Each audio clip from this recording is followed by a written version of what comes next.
Bendito eres, Señor Jesús. Cristo, no hay nadie como tú, Señor. ¿A quién más podemos correr sino a ti, Señor? Dependemos de ti, Señor. Nuestra vida depende completamente de ti, Señor. No de nosotros mismos, no de nuestras capacidades o incapacidades. Dependemos de ti, Señor, por completo.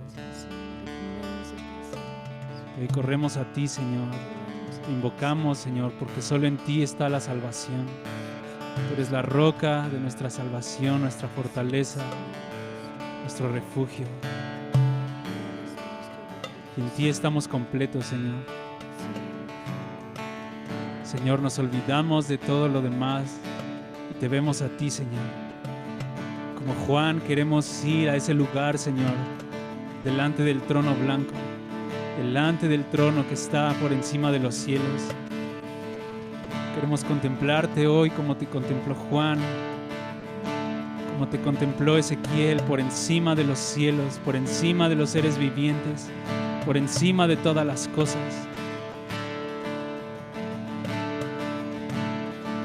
Te invocamos, Señor Jesús, el león de la tribu de Judá que ha vencido, la raíz de David. Te invocamos a ti, Señor. Ven en esta hora, llénanos de ti, Señor. Aún cúbrenos con tu sangre de todo pecado, Señor. Te lo pedimos en el nombre de Jesús. Ven, Señor. Ven a esta reunión y toma tu lugar, toma la preeminencia.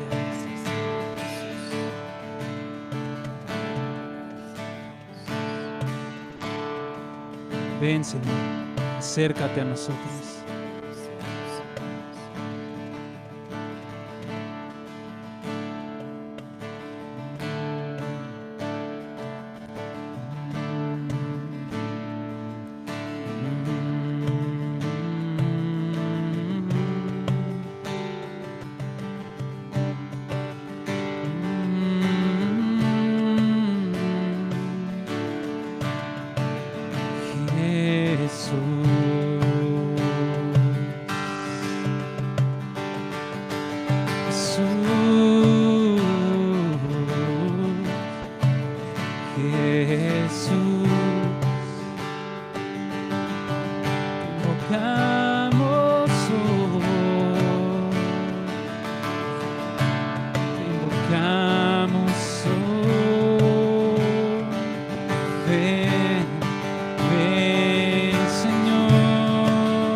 Cercano a los que te invocan. Estás cercano a los que te invocan. Ven, Señor Jesús.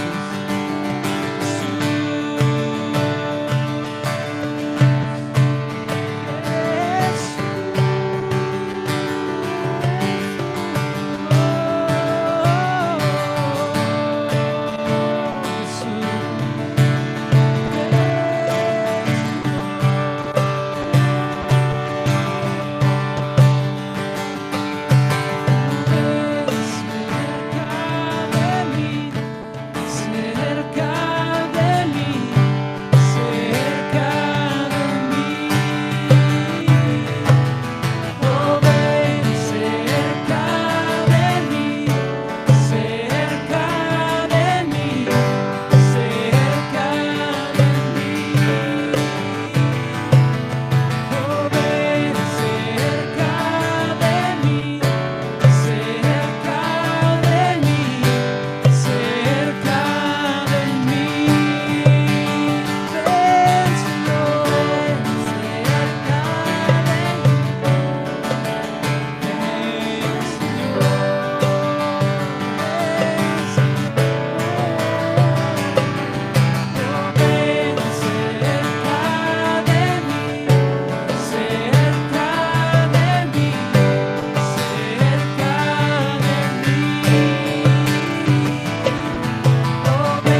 escucho tu voz, mi corazón se alegra, porque tu palabra me alienta y alimenta.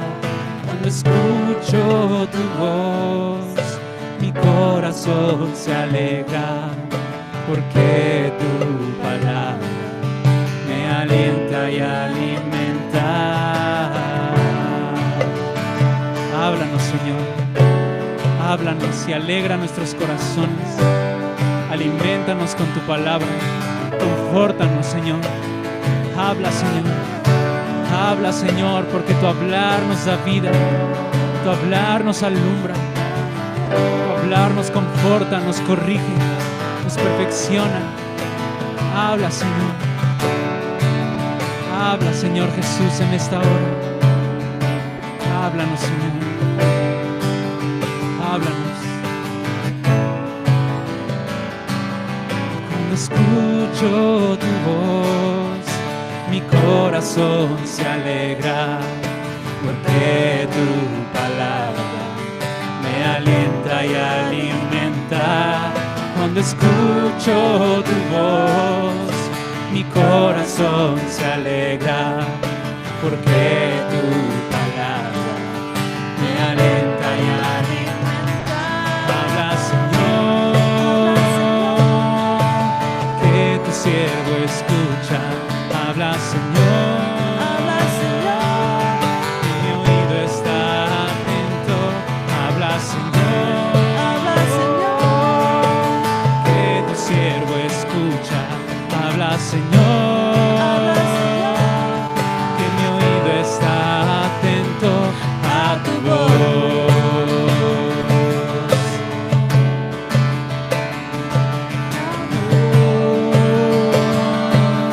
Que mi oído está atento. Habla, Señor, que tu siervo escucha. Habla, Señor, que mi oído está atento. Habla, Señor, que tu siervo escucha. Habla, Señor, que mi oído está atento a tu voz.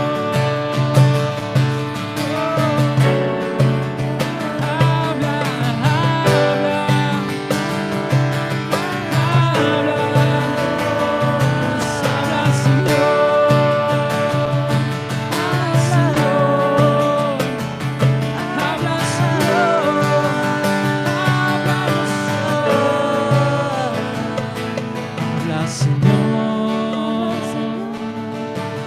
que tu siervo escucha. Habla, Señor, que mi oído está atento. Habla, Señor, que tu siervo escucha. Habla, Señor, que mi oído está atento a tu voz.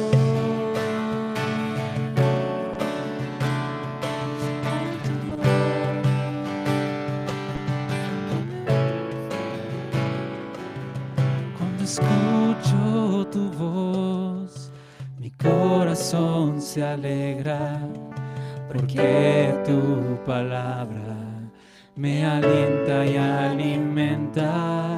Cuando escucho tu voz, mi corazón se alegra, porque tu palabra me alienta y alimenta.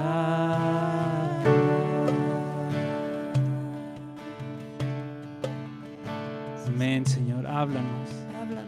Háblanos, Señor Jesús. Conforta nuestros corazones. Danos vida hoy, Señor, mientras hablas tu palabra. Bendito eres, Señor Jesús.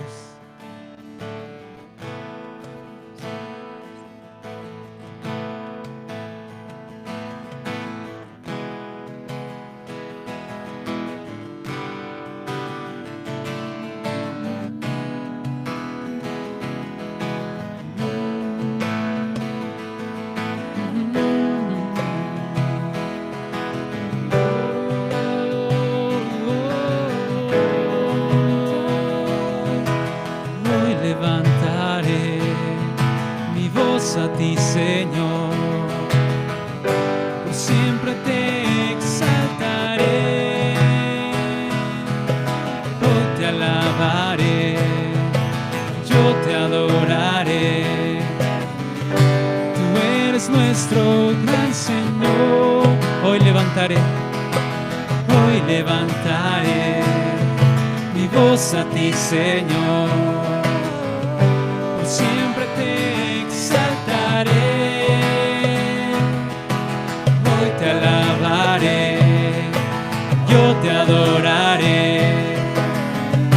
Tú eres nuestro gran Señor. Cuán excelente es tu nombre, cuán excelente es tu nombre. Sobre la tierra, altísimo Señor, cuán excelente es tu nombre, cuán excelente es tu nombre. Toda la gloria es para ti, Señor. Toda la gloria es para ti, Señor. Toda la gloria es para ti, Señor.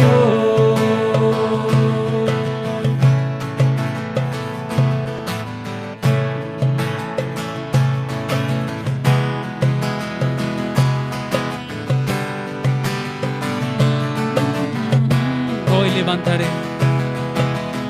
levantaré mi voz a ti, Señor. Por siempre te exaltaré, hoy te alabaré, yo te adoraré. Tú eres nuestro gran Señor. Cuán excelente es tu nombre, cuán excelente es tu nombre. Sobre la tierra, altísimo Señor, cuán excelente es tu nombre, cuán excelente es tu nombre. Una vez más, sobre la tierra, altísimo Señor, cuán excelente es tu nombre, cuán excelente es tu nombre. Toda la gloria es para ti, Señor. Toda la gloria es para ti, Señor. Toda la gloria es para ti, Señor.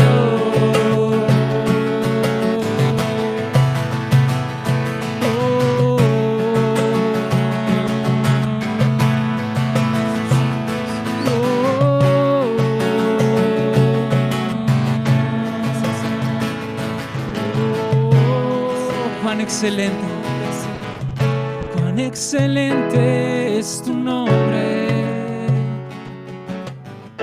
cuán excelente es tu nombre. Sobre la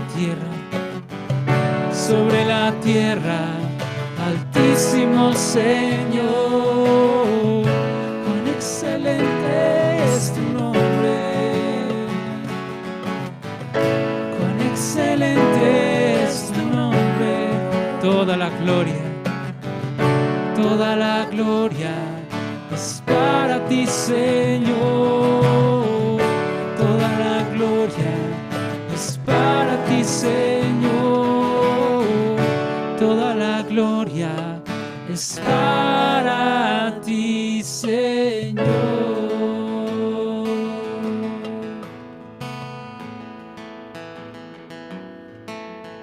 Amén, Señor. Tuya es la gloria y el poder por los siglos de los siglos. No hay ningún otro que sea digno, solo tú, Señor, el único varón aprobado por Dios. Bendito eres, Jesús. Bendito eres, Señor Jesús.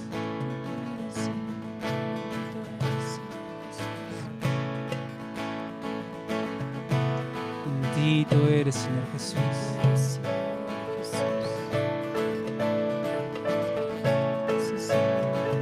Señor, te amamos con todo nuestro corazón.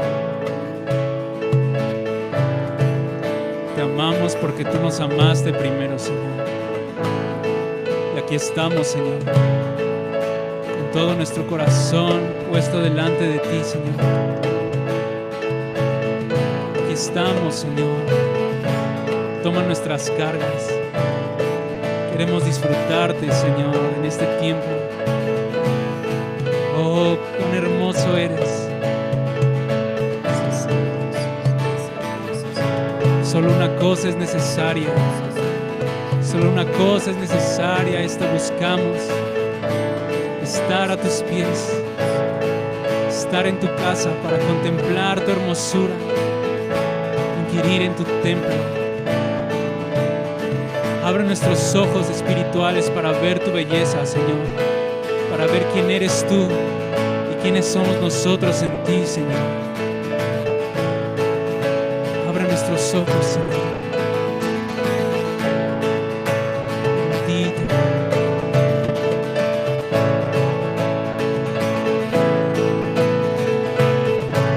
Eres hermoso, Dios. Te amo, te amo. Eres hermoso, Dios. Te amo, te amo.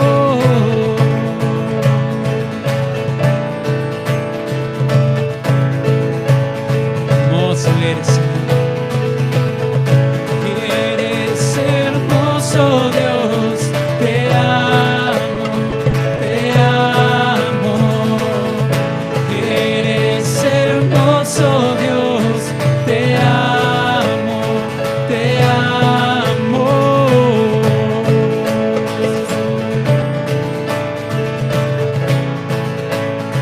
Te amo, Dios.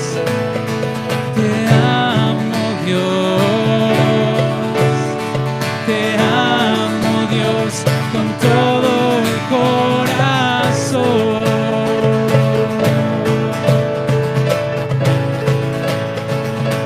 Te amo, Dios. Te amo, Dios. Te amo, Dios, con todo el corazón.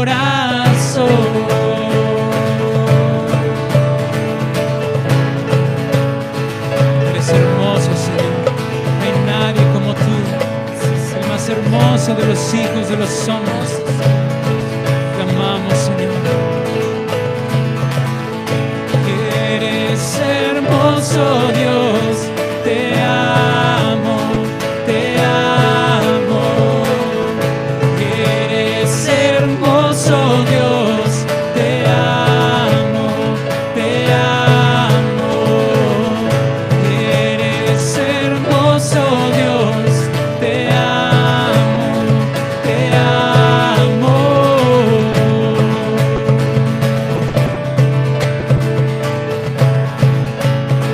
Te amo, Dios. Te amo, Dios.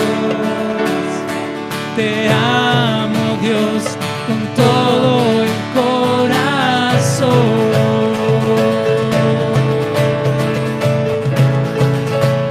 Una vez más, te amo, Dios. Te amo, Dios. Te amo, Dios, con todo el corazón.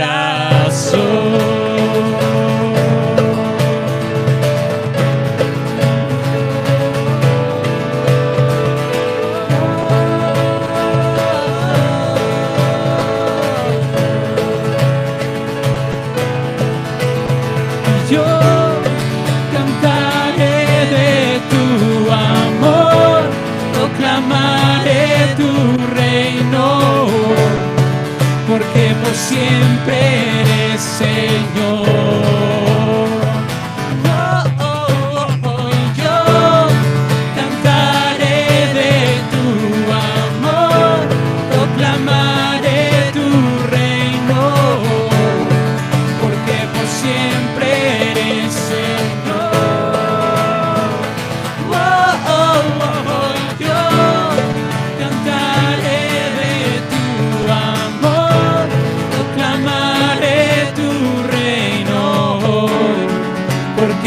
siempre eres Señor.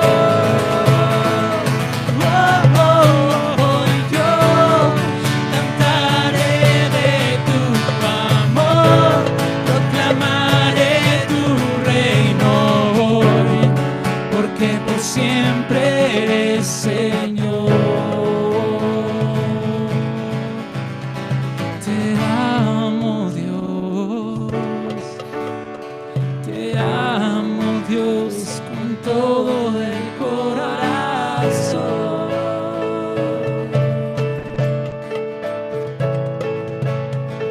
Te amo, Dios. Te amo, Dios. Te amo, Dios, con todo el corazón.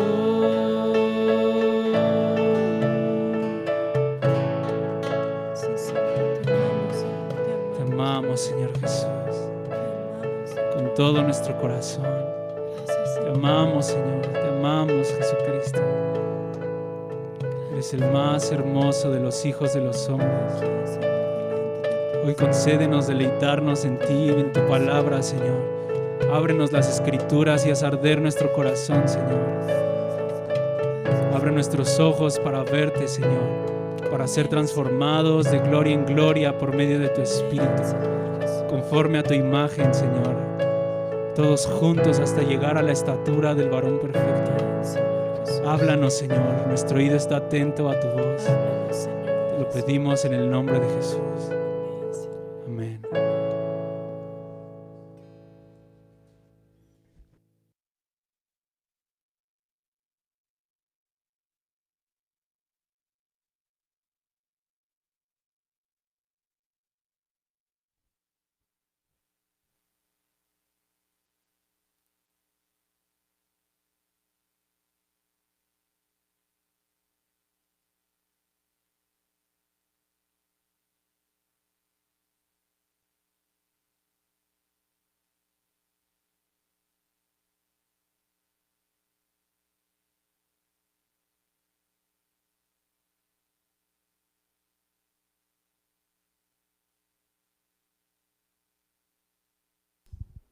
Señor Jesucristo, bendecimos tu precioso nombre, que es sobre todo nombre.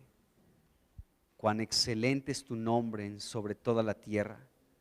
Señor, gracias porque delante de ti se doblará, Señor, toda rodilla y toda lengua confesará que Jesucristo es el Señor, para gloria de Dios el Padre. Nosotros somos tu iglesia y confesamos que tú eres el Señor de nuestra vida. Y también nos acercamos confiadamente delante de ti, Señor, porque tú has dicho: acérquense a Dios y Él se acercará a vosotros. Y también has dicho, Señor, que el que a ti viene tú no le echas fuera. Y te damos gracias por esa verdad, Señor, que nos da confianza de podernos acercar con libertad al trono de la gracia, Señor, acercarnos con libertad a ti. Señor, te pedimos en esta reunión de iglesia, Señor, que tú nos hables, Señor. Gracias porque tu palabra es fuego, y gracias, Señor, porque tu palabra es trigo, y porque tu palabra es un martillo, Señor, que quebranta las rocas. Señor, háblanos hoy. En el nombre de Jesucristo ponemos delante de ti este tiempo y rogamos tu ayuda, Señor, en el nombre de Jesucristo. Amén. Amén. Pues vamos a 1 de Samuel capítulo 30, por favor. Vamos a continuar con lo que estamos viendo de la vida de David. Recordemos que en este capítulo 30 David está siendo sometido por Dios a un tratamiento, ¿de acuerdo? A un trato por parte de Dios para poder pues otra vez obtener a este hombre, porque David estaba ya extraviado. Prácticamente era como el hijo pródigo que se fue a una provincia lejana de la casa del padre, apacentando cerdos y comiendo algarrobas.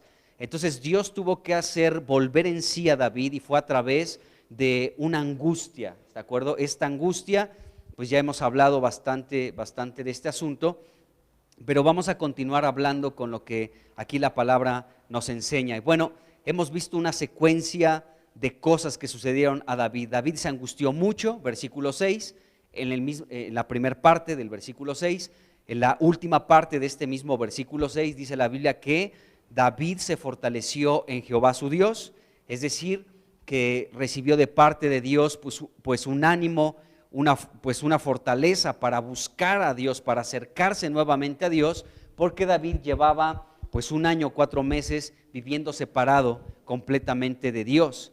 Y después en el versículo 8 se nos dice que David consultó a Dios.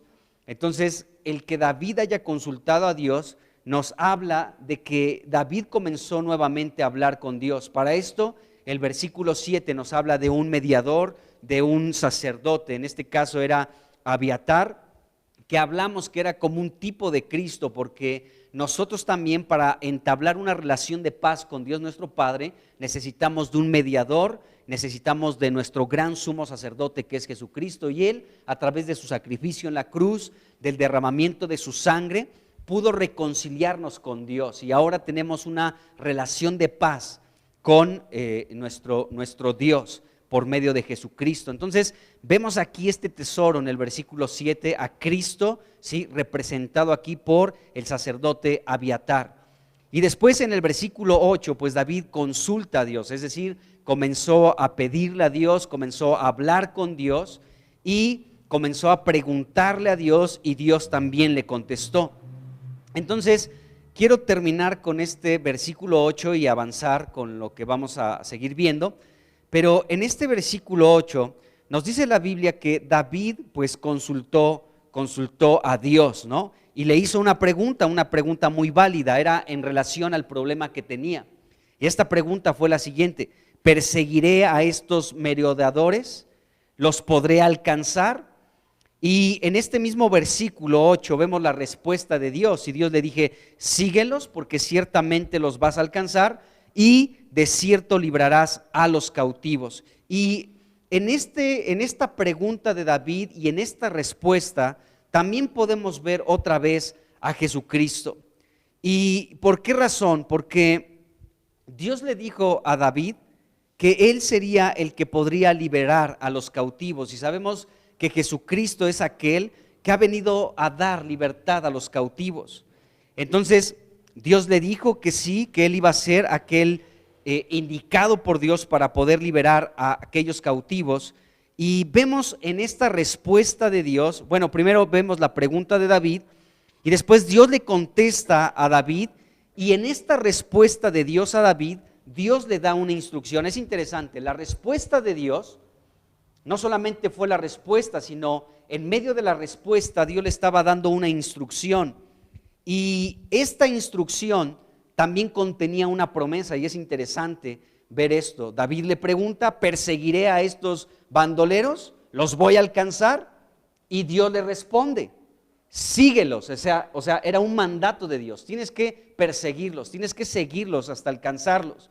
Pero al mismo tiempo, no solamente fue un mandato, una ordenanza de parte de Dios a David como respuesta, sino también va implícita una promesa. Dios le dijo: ciertamente los vas a alcanzar y de cierto librarás a los cautivos. Qué glorioso es el Señor. Esta fue la respuesta de Dios para David.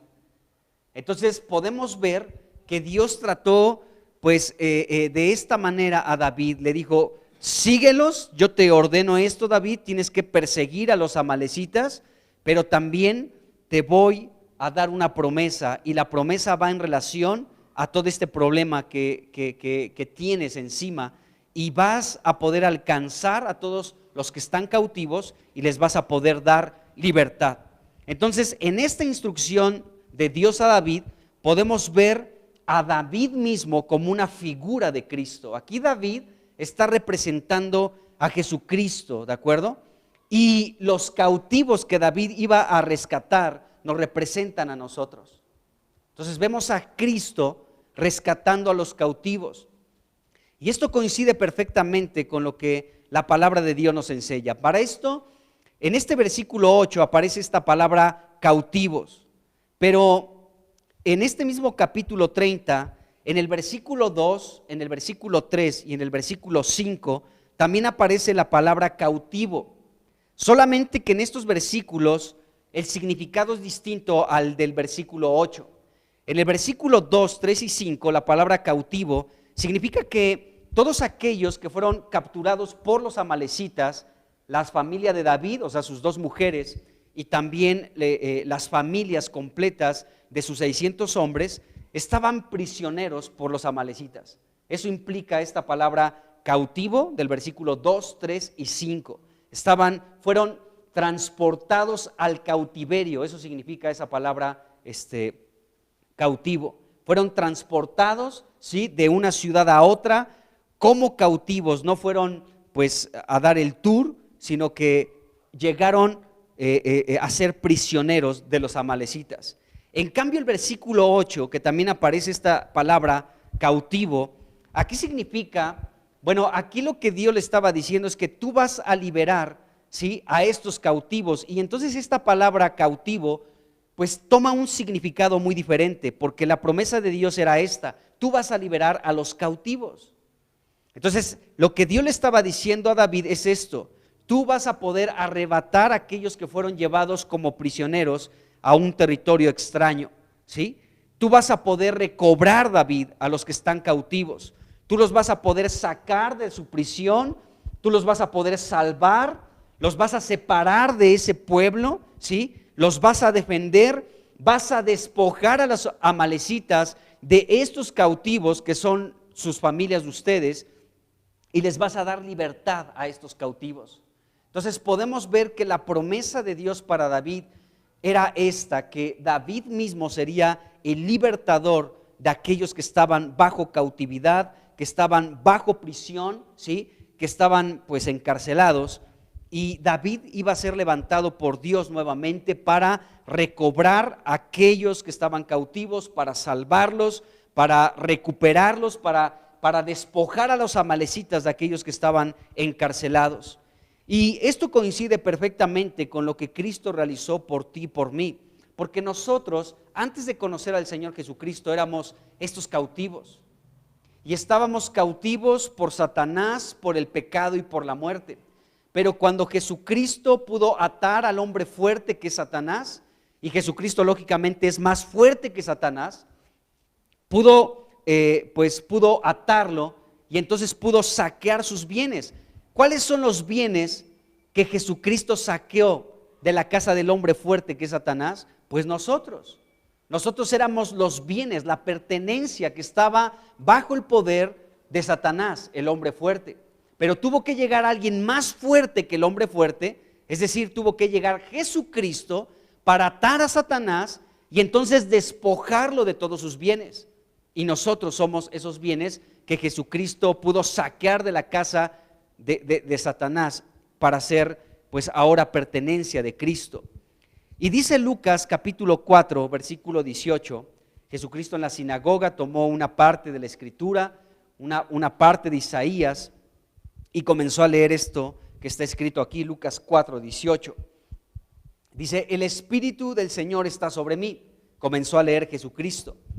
Dice: por cuanto me ha ungido para dar buenas nuevas a los pobres, me ha enviado a sanar a los quebrantados de corazón, dice, y a pregonar libertad a los cautivos.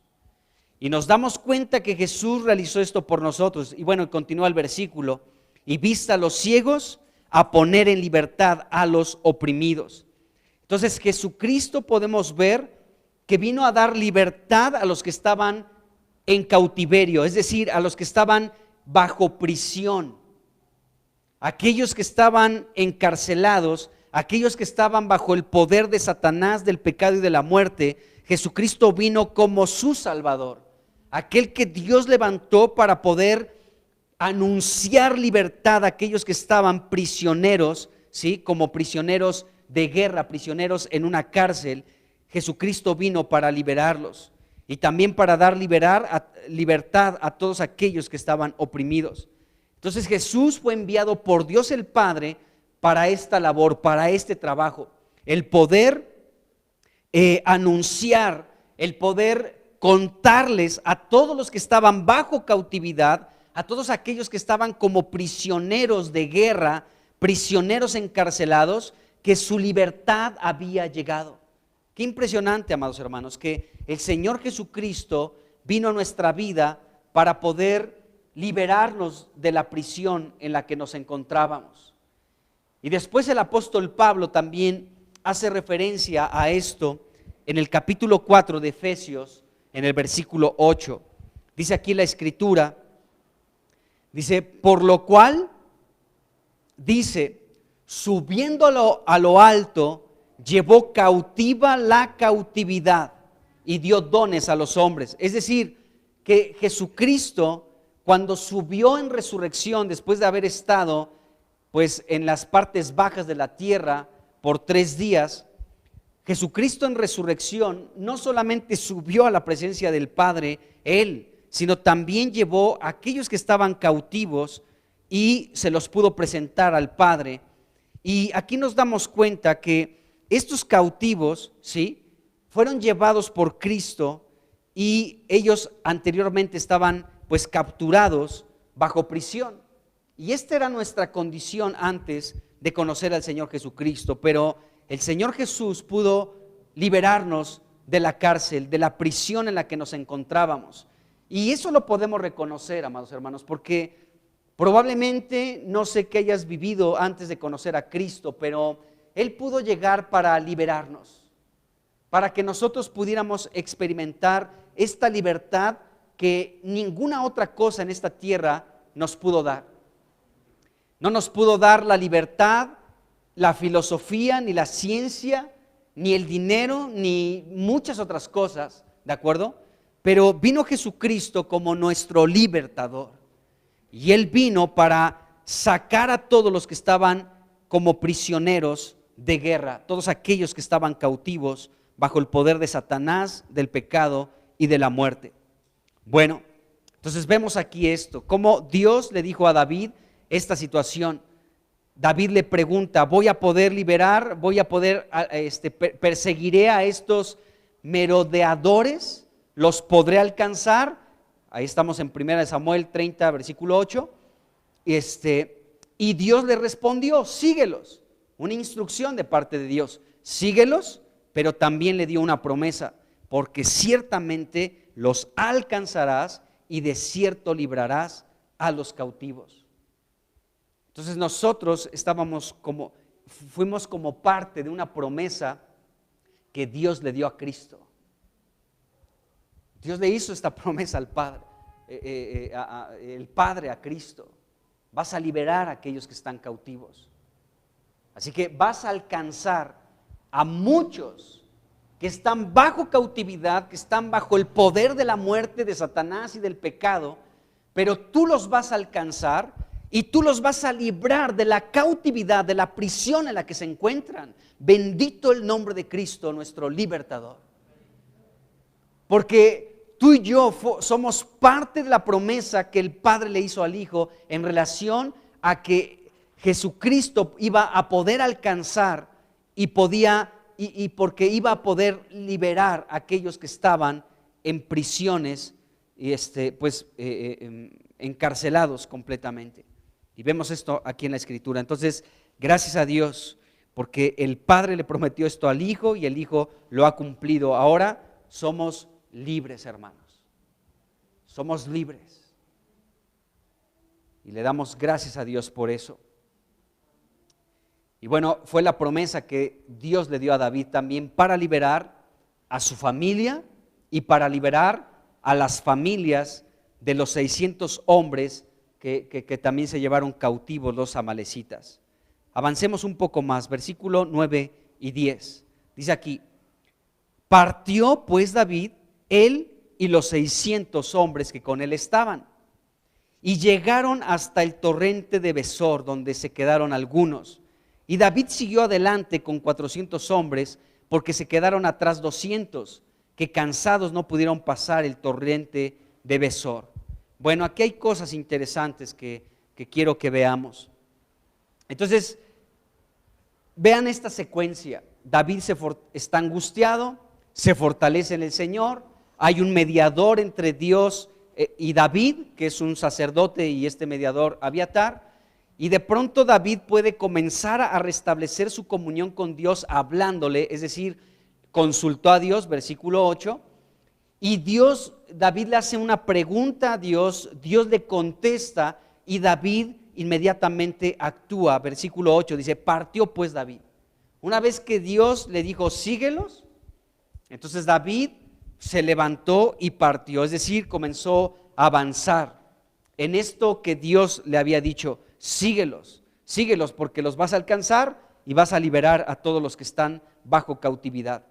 Entonces vemos aquí que David estaba moviéndose en base a la instrucción de Dios. Dios le dijo, síguelos, versículo 8, ¿de acuerdo? Síguelos, le dijo Dios. Y David, sabiendo esto de parte de Dios, que Dios le estaba dando luz verde para seguir a los amalecitas, entonces David partió en busca de estos amalecitas. Bueno, la palabra partió del versículo 9 y las palabras siguió adelante del versículo 10, ¿sí? Nos indican que David nuevamente estaba siendo guiado por Dios. Qué glorioso es la guianza del Señor.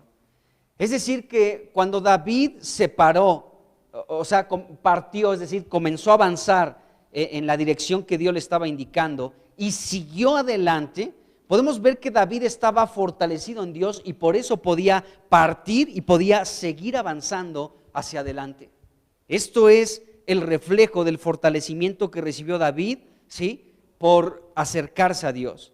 Ahora, tanto la palabra partir como la palabra seguir, versículo 9 y versículo 10, encontramos estas palabras, significan lo mismo.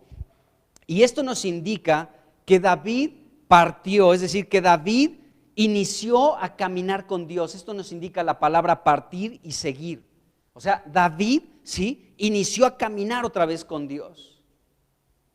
Inició a caminar con Dios. Sé que David recibió una instrucción de Dios, siga a los amalecitas, y también una promesa, los vas a alcanzar y vas a liberar a los cautivos. Pero aquí tenemos que ver algo esencial. La comunión de David con Dios fue restablecida porque David partió, David siguió adelante, es decir, que David inició a caminar otra vez al lado de Dios y Dios al lado de David.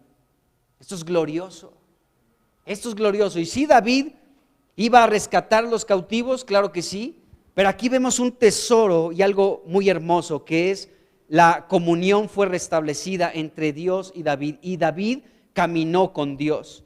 David inició a fluir nuevamente en Dios, porque esta palabra partió y siguió también significa fluir. David otra vez comenzó a fluir en Dios. David salió, también significa salir, esta palabra partir y seguir. David salió de su condición equivocada en la que se encontraba. David estaba caminando de manera equivocada y pudo salir de esa condición. Y también esta palabra partir y seguir significa volver. Es decir, David por fin volvió a Dios. Qué glorioso es Dios. Entonces David otra vez estaba al lado de Dios y esto es impresionante. Bueno, Dios le dijo a David en el versículo 8, síguelos David, porque los vas a alcanzar y vas a librar a todos los que están cautivos. Entonces podemos ver que Dios le dio esta instrucción a David junto con esta promesa, pero enfocándonos un poco en la instrucción de Dios, síguelos, nos damos cuenta que David, según lo que leímos ya en el versículo 9 y en el versículo 10, David hizo exactamente lo que Dios le indicó. Podemos ver esto, David hizo exactamente lo que Dios le indicó. Y aquí vemos un secreto para nuestra vida, hermanos. La obediencia a Dios es muy sencilla, de verdad. El obedecer a Dios es muy sencillo, es así de simple como lo estamos viendo en estos versículos. Dios le dijo a David, síguelos, y David se levantó y los siguió. Así de sencillo. Entonces, el obedecer a Dios a veces no es algo como como muy misterioso, ¿no? Como muy, no sé, muy subliminal, muy, no sé, muy extraño, ¿no? A veces pensamos que la obediencia a Dios implica quién sabe qué cosas que generamos en nuestros pensamientos, pero la realidad es que aquí encontramos algo muy puntual. La obediencia a Dios es así de sencilla como lo estamos viendo en estos versículos. Dios le dijo a David, síguelos, y David se levantó y avanzó. Eso fue. David partió y siguió adelante, dice la Escritura. Entonces podemos darnos cuenta que el obedecer a Dios es sencillo. No nos tenemos que complicar la vida ni la existencia para obedecer a Dios. Es simplemente caminar en lo que Él nos está instruyendo, y eso es suficiente. Y podemos ver esto en la vida de David. Ahora, en estos dos versículos que estamos viendo, el versículo 9 y el versículo 10, nos dice algo también interesante en relación a los hombres de David, a sus 600. Bueno, estos 600 hombres de David, su ejército, el ejército de David, en el versículo 6 estuvieron a punto de apedrearlo porque estaban en amargura de alma por haber perdido a sus familiares. Pero desde el momento en el que David se fortaleció en Jehová su Dios, también versículo 6, ¿sí? Y desde que David consultó a Dios, versículo 8, es decir, se acercó a tener comunión con Dios, a hablar a Dios, y obedeció lo que Dios le dijo, es decir, cuando David partió y siguió adelante, versículo 9 y versículo 10, sus hombres nuevamente estaban totalmente al lado de David, porque aquí vemos que ya se les pasó el asunto de querer apedrearlo. Ahora David partió, dice el versículo 9, él y sus 600. O sea, una vez que David tenía la promesa de Dios de que iba a alcanzar a los amalecitas y que iba a rescatar a los prisioneros, entonces como que el enojo, ¿de acuerdo? Pues esta amargura de alma que existía en sus 600 hombres, como que ya fue hecha a un lado, ¿no? Ya dijeron, David, pues tienes esa promesa de parte de Dios, pues si Dios te ha dicho que partas y que sigas adelante, pues también nosotros te acompañamos. Entonces nos damos cuenta que los 600 hombres de David nuevamente estaban al lado de David. David experimentó un momento muy crítico, ¿no? Imagínense, lo querían apedrear, sus hombres, los que habían peleado al lado de él, batallas pues épicas, ¿no? Batallas impresionantes. Llegó un punto en el que, pues sí, David se equivocó y lo querían apedrear, es la verdad, lo querían apedrear, pero pues ahora ya como que todo estaba más relajado, ¿sí? Y ahora estos hombres estaban nuevamente al lado de David. Y esto es increíble porque podemos ver que ya pues pasó ese asunto de querer matar a David. Y bueno, podemos ver esto, los 600 otra vez estaban del lado de David. Qué hermoso es esto que estamos viendo. Ahora, el hecho de que la Biblia nos diga que partieran los 600 hombres al lado de David, implica que David tenía esta promesa por parte de Dios, que ya hablamos de ella, versículo 8. Y en esta promesa de Dios, pues Dios le había dicho a David, tú vas a obtener la victoria, David. Síguelos, los vas a alcanzar y vas a librar a todos los que están como prisioneros. Así que Dios le anunció a David dentro de la promesa que obtendría una victoria por parte de Dios, y en esta victoria David recuperaría absolutamente todo lo que había perdido. Qué interesante. David podría recuperar absolutamente todo, no solo a su familia, ¿no? A sus 2 mujeres, sino también a las familias cautivas de sus 600 hombres. Y no solamente David podría recuperar con esta victoria a las familias, sino también David recuperaría completamente la comunión con Dios, recuperaría su herencia, Israel, recuperaría su posición delante de Dios y delante de sus hombres, y también recuperaría el reino, amados hermanos.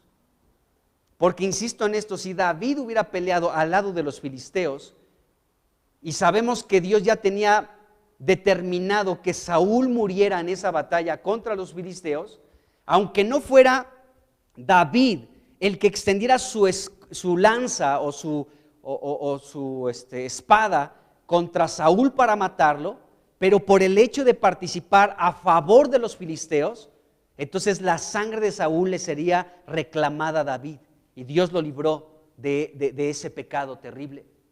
Pero entonces, y si eso hubiera sucedido, si David se hubiera aferrado a pelear contra su herencia y contra Dios, es decir, a pelear contra Israel, apoyando a los filisteos, y Saúl hubiera muerto, ¿sí? Hubiera sido una necedad de David, y lo más probable, amados hermanos, es que David hubiera perdido el reino. Pero Dios lo libró. Dios lo libró. Entonces, Dios protegió a David, y ahora David tenía esta promesa de parte de Dios: vas a obtener una victoria. Ahora sí que, como la cristiandad dice, ¿cómo estás? En victoria. Bueno, David podía decir eso a sus hombres: estamos en victoria, muchachos, porque Dios me ha dado una promesa de que voy a alcanzar a estos que se llevaron cautivas a nuestras familias.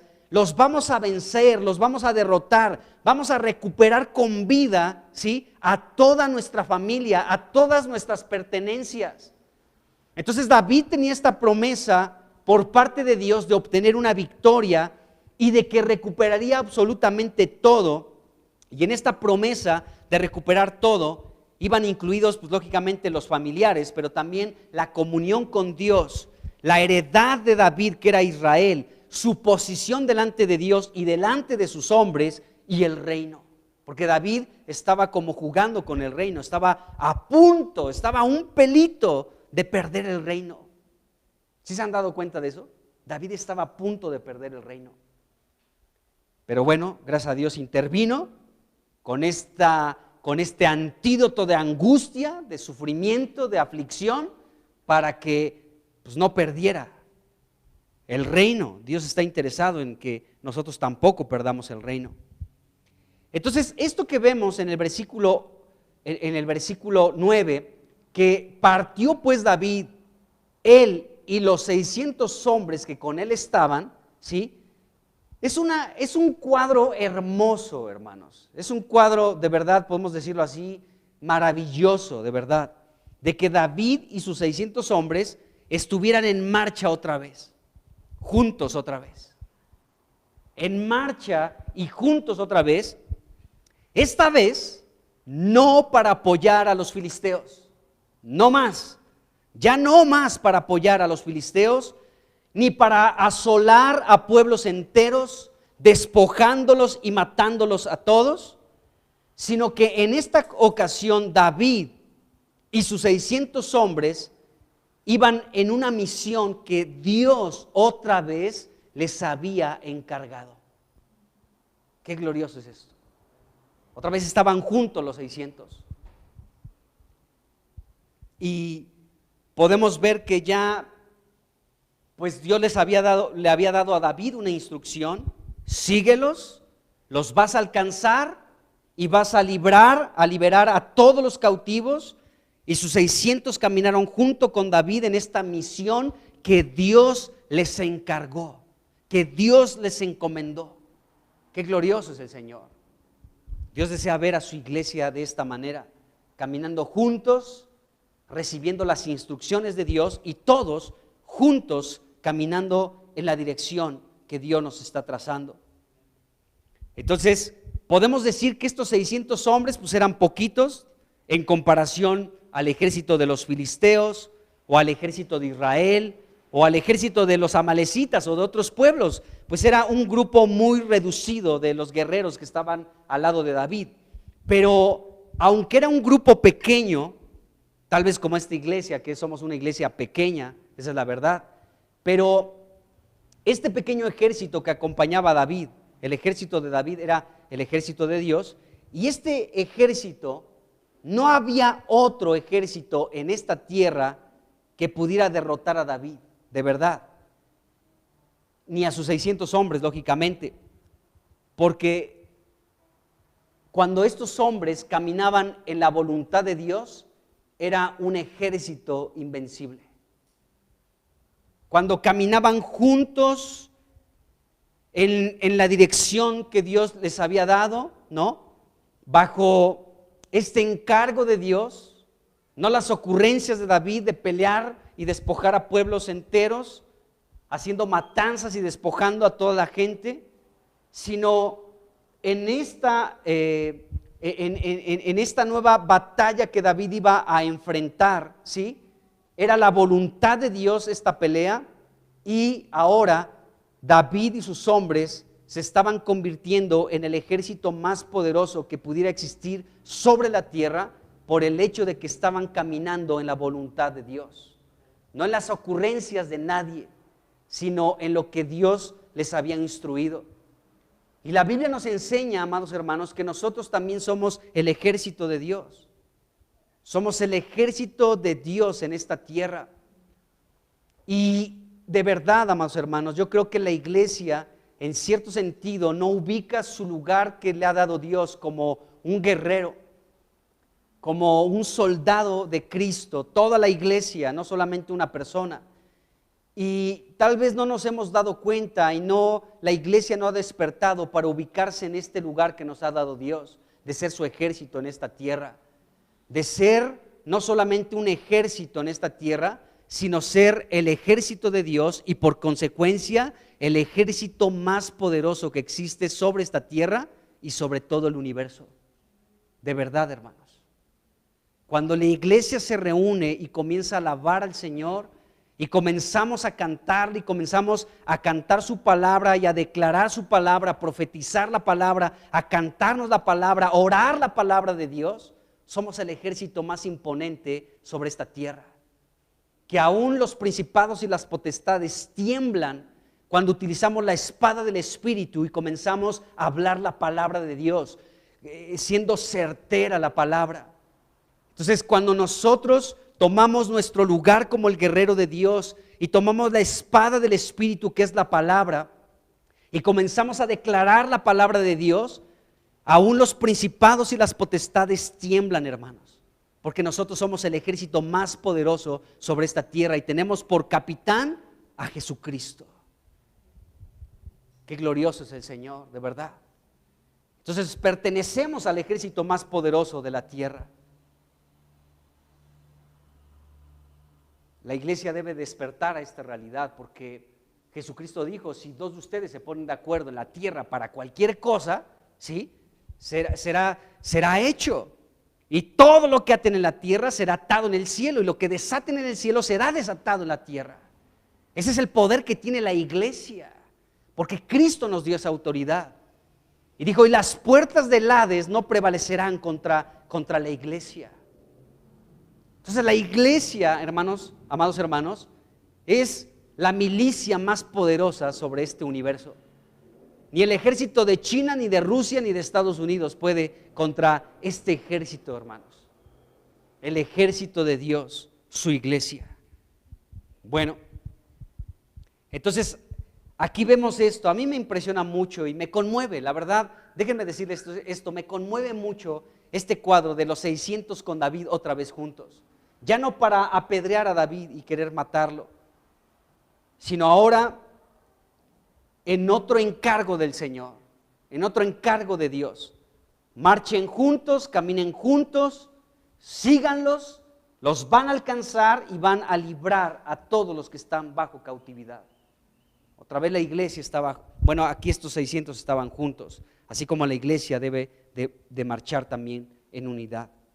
Bueno, en el versículo 9 también leemos que partieron con David los 600 hombres que con él estaban, ¿de acuerdo? Ahí estaban estos 600 con él. Y dice aquí, seguimos leyendo el versículo 9, dice que llegaron hasta el torrente de Besor, donde se quedaron algunos, dice aquí la escritura, se quedaron algunos. Y en el versículo 10 leemos también que David siguió adelante con 400 hombres, ya no con los 600, con 400 solamente. Dice: porque se quedaron atrás 200 que cansados no podían pasar el torrente de Besor. Entonces en el versículo 9 y en el versículo 10 se menciona el torrente de Besor y tiene un significado interesante. Este torrente de Besor era pues como un arroyo, un tipo río, ¿no? Pero la mayor parte del tiempo estaba seco.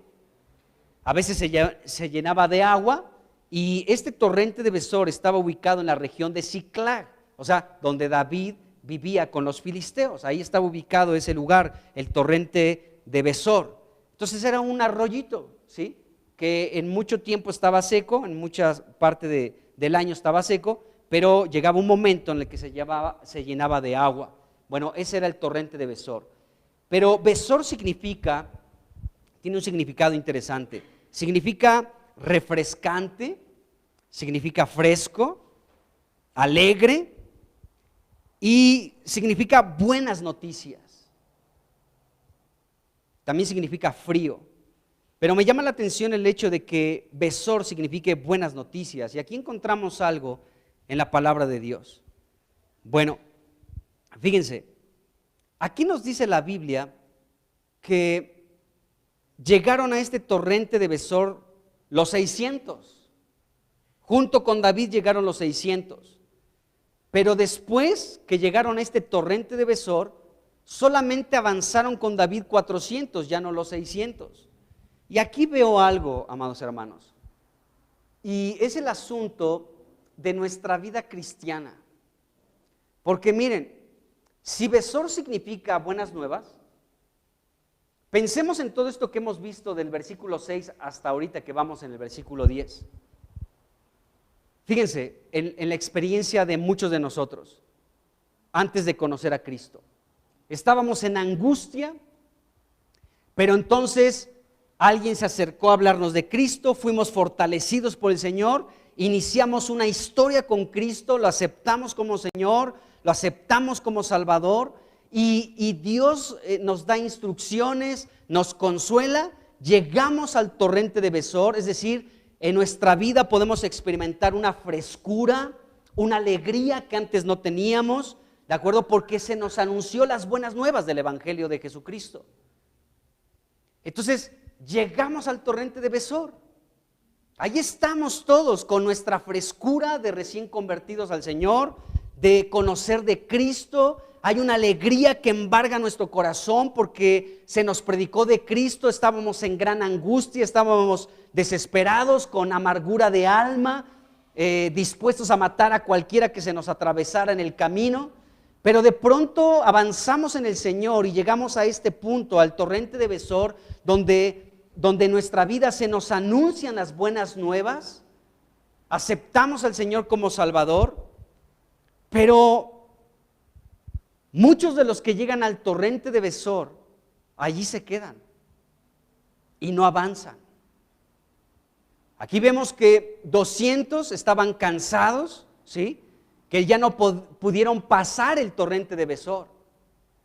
Es decir, que muchos cristianos solamente experimentan las buenas noticias. Soy salvo y ya, ¿no? Tengo la vida eterna, creo en Jesucristo, tengo la vida eterna, pero ya seguir avanzando, ya no, porque es cansado, como dice aquí el versículo 10. Entonces, muchos de los hombres que acompañaban a David, bueno, 200 específicamente nos dice aquí, ya no quisieron seguir avanzando, porque estaban cansados, porque ya no podían seguir avanzando. Pero otros 400 siguieron adelante junto con David. Entonces esto nos da una lección interesante, amados hermanos, porque la experiencia de la cristiandad, no en general, pero sí de muchos, es esta misma. Que muchos dicen, pues bueno, me anunciaron las buenas nuevas, acepté a Jesucristo como Señor, la angustia me fue quitada, ahora estoy alegre, ahora estoy en una frescura en mi vida, ¿de acuerdo? He recibido las buenas noticias, pero ya estoy cansado y ya no voy a avanzar más adelante. Y no tiene que ser así. Nosotros debemos de ser de aquellos 400 que avanzan al lado de nuestro capitán, que es Cristo. Entonces, aquí vemos que se quedaron 200 porque estaban cansados. Y también Besor significa frío. Es decir, que las buenas nuevas, bueno, Besor significa buenas nuevas y también frío. Es decir, que podemos recibir las buenas nuevas y esto nos da alegría y nos da frescura, pero puede llegar un momento en el que llegamos a experimentar una frialdad hacia el Señor. Y entonces ya nos cansamos, ¿sí? Como estos 200 que solamente llegaron allí al torrente de Besor y ya no siguieron avanzando con David. Entonces como que ya nos cansamos. Y de pronto esa frescura y esa alegría se convierte en frialdad. Nos volvemos fríos. Nos volvemos como Jesucristo habló a una de las iglesias. Por cuanto no eres frío ni caliente, eres tibio. Y Jesucristo dio una sentencia muy fuerte: te vomitaré de mi boca. Prefiero que seas caliente y que estés con todo por mí, o que estés frío completamente, pero la tibieza la aborrezco. Pero tampoco nos conviene la frialdad. Y vemos que podemos llegar a un punto en el que nos quedemos ahí en el torrente de Besor. Pues sí, me hablaron las buenas nuevas de Jesucristo, ya soy salvo, tengo la vida eterna en Dios, ¿de acuerdo? Pero, y fue en un principio en mi vida cristiana, fue algo muy refrescante, algo que me confortó, que me trajo alegría, que quitó mi angustia, que quitó esa ansiedad por matar al que se me atravesara. Pude ver cómo Dios me guió, cómo Dios me dirigió, cómo Dios me dio promesas, pero ya no avanzo más adelante y me vuelvo frío. Y podemos ver que eso estaba sucediendo con 200 de aquellos 600 que acompañaban a David. Entonces vemos esto. Ahora, en estos dos versículos, en el 9 y en el 10, vemos que David, nos dice aquí la Biblia, siguió adelante, ¿de acuerdo? David siguió adelante con 400 de sus hombres, mientras que los 200 restantes, cansados, ¿sí? Ya fríos, se quedaron y ya no siguieron avanzando. Bueno, déjenme decirles algo en relación a estos 200. En las situaciones de crisis que podemos experimentar, que suceden y que podemos estar viviendo, algunos siguen, hermanos, y otros se quedan. Porque las crisis pasan, hermanos. Las situaciones complicadas se presentan. Como aquí, ¿no? Con lo que hemos estado viendo. O sea, llegaron los asirios, los amalecitas, llegaron los amalecitas.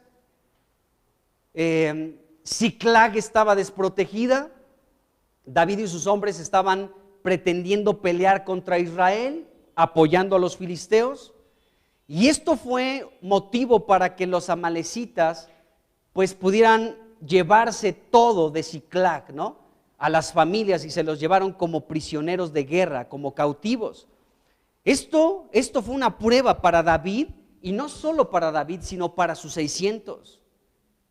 Y David estaba angustiado, y los 600 querían apedrear a David por la tristeza de lo que había pasado en relación a sus familias.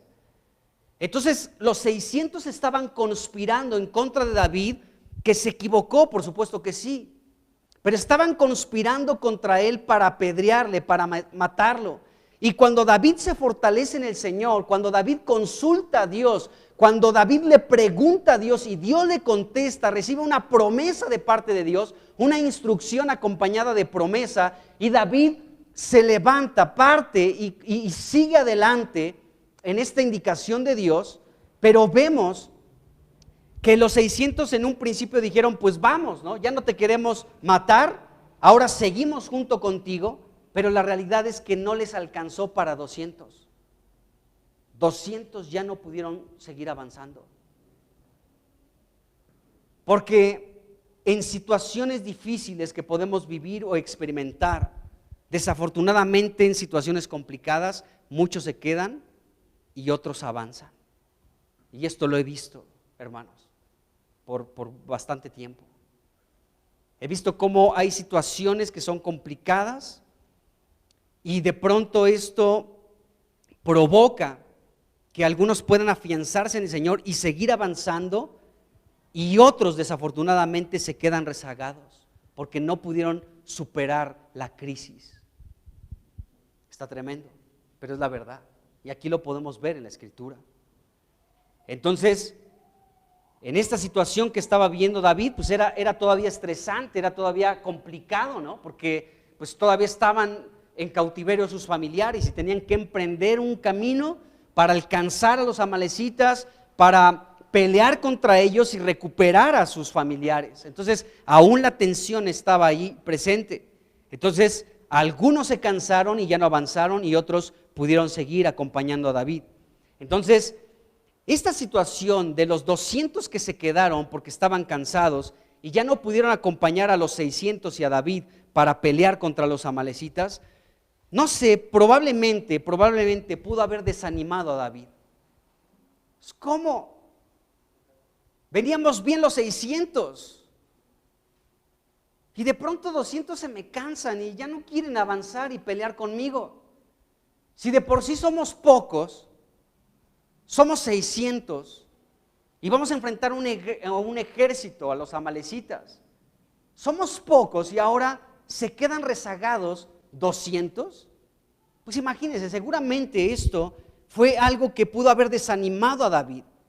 Pero a pesar del desánimo que pudiera estar experimentando David en este momento, David no dejó que esta nueva prueba, porque el que 200 se quedaran cansados y ya no acompañaran a David, esto también era una nueva prueba para David. Otra vez David estaba en prueba.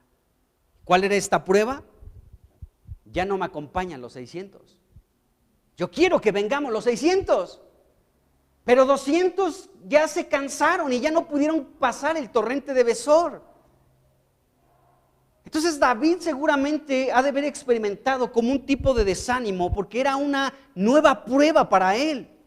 200 de los míos que han peleado a mi lado, ahora ya no me acompañan, se quedaron cansados, se quedaron ahí en el torrente de Besor.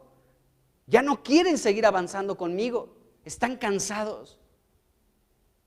Y podemos ver esto, hermanos, que entonces David se estaba enfrentando a una nueva prueba. Ya no lo estaban acompañando los 600, solamente 200. Y bueno, así que David, pues ahora con sus 400 hombres, pues se puso en marcha otra vez. Dijo, bueno, pues si me lastima, si me duele, me desanima que 200 ya no quieran venir conmigo, está bien, pero a final de cuentas tengo que seguir marchando. Así que David y sus 400, ya no sus 600, sino sus 400 hombres, se pusieron en marcha en la dirección que Dios les había trazado.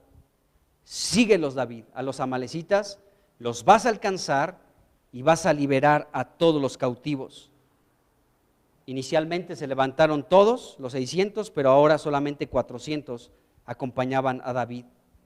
Entonces David iba a continuar avanzando con 400 de estos hombres, confiando plenamente en la promesa de Dios que le había dado. Tú vas a alcanzar y vas a liberar a los cautivos. Entonces la promesa de Dios a David fue lo que le fortaleció.